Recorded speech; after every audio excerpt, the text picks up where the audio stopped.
Welcome. In front of me is an iPhone 13, and today I will show you how to enable the Do Not Disturb mode. And to get started, all you need to do is pull down your control center, which is located on the upper right side of the device, so pull down from the side, and you will see this focus thingy thing here.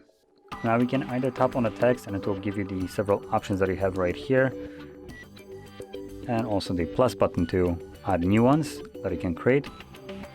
But honestly, we're only interested in the Do Not Disturb mode, so there it is right at the top. You can tap on it to enable it, and once you do so, you can also just from now on tap on this circle because it will be selected by default, so you can turn it on and off from just this circle right here.